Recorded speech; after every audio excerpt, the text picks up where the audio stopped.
Hi everyone, Assalamu alaikum. Welcome my dear lovely viewer, Master House 24.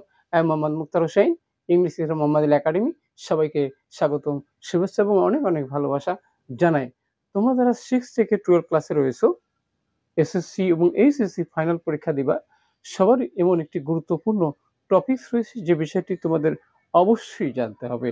তাহলে what lesson you are going to learn, সেটা হচ্ছে বন্ধুরা gap filling activities with clues, অর্থাৎ different kinds of parts of speech তোমরা সবাই জানো, কিন্তু সেগুলো এই গ্যাপের মধ্যে কিভাবে ইউজ করতে হবে, কিভাবে প্র্যাকটিস করলে তোমরা অবশ্যই জিপিএ 5 পাবা, অর্থাৎ তোমাদের ফুল মার্কস পেতে হলে অবশ্যই বেশি বেশি প্র্যাকটিস করতে হবে, রুলসগুলো ফলো করতে হবে, বোর্ড কোশ্চেনগুলো সলভ করতে হবে। তাহলে অবশ্যই তোমরা তোমাদের লক্ষ্যে, সেটা হচ্ছে গিয়ে জিপিএ 5 পাওয়ার লক্ষ্য পূরণ হবে, অর্থাৎ তোমাদের গোল। আর তোমরা যারা আমার সাথে নতুন রয়েছো অবশ্যই চ্যানেলটি সাবস্ক্রাইব করে রাখবে, নিত্য নতুন video notification mobile, laptop, computer পেতে চাইলে। আর যারা সাবস্ক্রাইব করছো, thank you so much. So no more talk. Now go to our whiteboard to understand today's topics: gap filling activities with clues, how to solve, how to use in the gaps for GPA 5. So get start. Hello my dear love viewers, আমরা বলছিলাম SSC এবং HSC 2025 এবং 26 সালে তোমাদের final পরীক্ষা। অবশ্যই tension করছো এই গ্যাপ ফিলিং অ্যাক্টিভিটিস কিভাবে তোমরা সলভ করবা with clues, how to use in the gap. এই গ্যাপের মধ্যে কিভাবে তোমরা এই different kinds of parts of speech use করবা, সেই বিষয়টি জানতে অবশ্যই স্টেপ বাই আমার সাথে থাকবে। শিখে নাও শর্টকাট রুলস ফর জিপিএ 5। আমাদের এপিসোড হলো 245, 245তম ভিডিও। আর এই গ্যাপের মধ্যে আমাদের যে different kinds of parts of speech আছে সেগুলো ওয়ার্ড মিনিং আমাদের জানতে হবে। Learn this word meaning for the full marks. তাহলে প্রথমে দেখো বন্ধুরা, যে কস্ট মানে তো মূল্য দেওয়া, এটা কিন্তু ভার্ব এবং নাউন দুটোই একসাথে হয় কিন্তু, অর্থাৎ এটা ব্যবহারের উপর নির্ভর করবে সেন্টেন্সের চাহিদা অনুযায়ী। নেক্সট হচ্ছে হেড, হলো তাপ দেওয়া। ওকে, তাহলে আমরা সেখানে আরেকটা বিষয় আছে বন্ধুরা, ইউজ হলো ব্যবহার করা, আর এখানে সো কিন্তু অ্যাডভার্ব, তার অর্থ হলো তাই। আরেকটা বন্ধুরা হচ্ছে ভেরিয়াস, মানে বিভিন্ন প্রকার, এটা অ্যাডজেক্টিভ। আরেকটা হচ্ছে ইনটু, হলো প্রিপজিশন। আমরা বলছি different kinds of parts of speech কোথায় কিভাবে ইউজ করতে হবে সেটা জানতে হবে। ইভেন, এমন কি, সেটা অ্যাডভার্ব। আরেকটা আছে দি, মানে টিটা খানাখানি, সেটা আমরা সবাই জানি, কিন্তু এটা কি অ্যাডজেক্টিভ। ওকে, আরেকটা আছে প্রডিউস, হলো উৎপাদন করা, যেটি ভার্ব। কোথায় ব্যবহার করতে হবে? এবার এ মানে একটি, আমরা সবাই জানি ছোট্ট একটি শব্দ। তাহলে এই শব্দগুলো এই গ্যাপের মধ্যে কেন, কিভাবে আমরা ব্যবহার করলে পরিপূর্ণভাবে আমাদের ফুল মার্কস অর্জন করতে পারবো। তাহলে চলো আমরা স্টেপ বাই স্টেপ আলোচনা করব। প্রথমে দেখো বন্ধুরা, আমাদের প্রথমে কিন্তু গ্যাপ রয়েছে। Sunlight is on of a natural gifts which we get in huge quantity.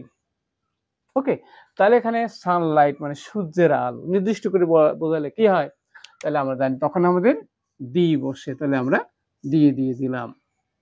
ওকে, তারপর বলছে is on of our natural gift, আমাদের যে প্রাকৃতিক সম্পদ রয়েছে, সেই প্রাকৃতিক সম্পদ হুইচ উই গেট, আমরা প্রচুর পরিমাণে পেয়ে থাকি।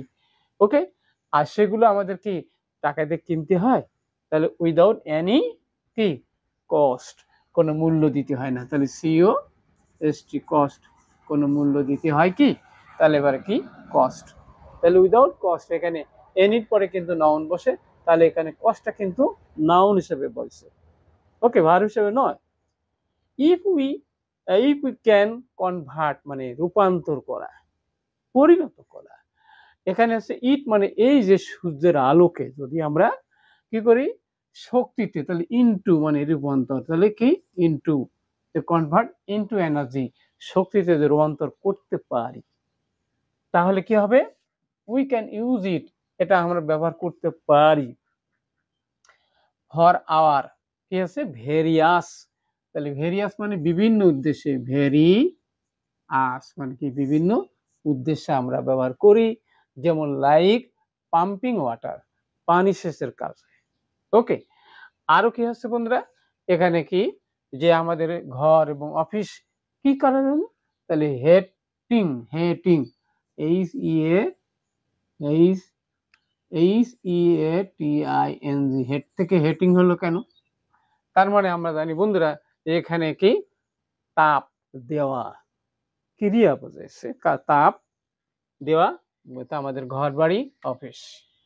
আরো আমাদের কি বলছে যে এফ নম্বরে ইভেন, এমন কি, ইভেন মানে এমন কি, কি ফর ফ্লাইং এয়ারক্রাফট, আমাদের এরোপ্লেনের কাজও কিন্তু আমরা ব্যবহার করতে পারি। ওকে, আর একটা গুরুত্বপূর্ণ বিষয় রয়েছে, সেটা হচ্ছে উইন্ড মানে বাতাস, এখানে কিন্তু আমরা দিয়ে দেব। উইন্ড মানে বাতাস। আর একটা গুরুত্বপূর্ণ বিষয় ইজ আওয়ার, আমাদের কি আছে, অ্যানাদার গিফট অফ নেচার, আমাদের প্রকৃতির আর একটা গুরুত্বপূর্ণ, সেটা হচ্ছে বাতাস। ইফ উই ক্যান কনভার্ট ইট, এটা যদি আমরা রূপান্তর করতে পারি, পরিণত করতে পারি কি কি ইনটু পাওয়ার, যদি আমাদের শক্তিতে রূপান্তর করতে পারি, তাহলে ইট ক্যান, এখানে বীর পরে, এখানে কিন্তু জানো বন্ধুরা যে প্যাসিভ ভয়েস হবে, তাহলে প্যাসিভ মোডে হলে কি ইউজড হবে, ইউজড। ওকে, তাহলে এখানে কিন্তু নাম্বার পার্টস অনুযায়ী এবং অ্যাক্টিভ প্যাসিভ অনুযায়ী কিন্তু মূলভার পরিবর্তন হতে পারে, রোলসে কিন্তু লেখাই রয়েছে। ওকে, এবার বন্ধুরা আছে ফর ড্রাইভিং, কি ফর ড্রাইভিং ওয়াটার পাম্প, আর সেচের কাজে ব্যবহার করতে পারি। ফর ইরিগেশন, অর্থাৎ কৃষি কাজের সেচের জন্য ব্যবহার করতে পারি। ফর ড্রাইভিং জেনারেশন, অর্থাৎ শক্তি বৃদ্ধি করার জন্য ব্যবহার করা যায়। ওকে, টু প্রডিউস মানে কি উৎপাদন করা, তাহলে to produce, PRO produce, produce electricity, বিদ্যুৎ উৎপাদনের কাজে কিন্তু আমরা এই বায়ু শক্তি কাজে লাগতে হয়। ওকে, তাহলে অ্যান ইত্যাদি এরকম আরো অনেক কাজে আমরা ব্যবহার করতে পারি। তাহলে সো ওয়ান, সো ওয়ান ইত্যাদি এরকম বিভিন্ন কাজে আমরা ব্যবহার করতে পারি। তাহলে নিশ্চয়ই তোমরা বুঝতে পারছো এই different kinds of perceive speech যদি ভালো করে আয়ত্ত থাকে, তাহলে অবশ্যই তোমরা জিপিএ 5 গোল, তোমাদের লক্ষ্য একই লক্ষ্য, কি গোল পূরণ করা, টার্গেট হলো A+ পাওয়া। অর্থাৎ প্রতিদিন বিভিন্ন কোশ্চেনগুলো যত বেশি প্র্যাকটিস করবা, আশা করি তত তোমরা ভালো রেজাল্ট করতে পারবা, তোমাদের জীবনে শাইন করতে পারবা। আজকের ভিডিও নিশ্চয়ই অনেক ভালো হচ্ছে। ভিডিওটি কেমন লাগলো আর কি বিষয়ে ভিডিও দেখতে চাও দ্রুত কমেন্টস করে জানিয়ে দেওয়া। সবার সুন্দর সাকসেসফুল জীবন কামনা করি এখানে শেষ করছি। পরবর্তীতে নতুন বিষয় নিয়ে হাজির হব। ততক্ষণ আল্লাহ হাফেজ।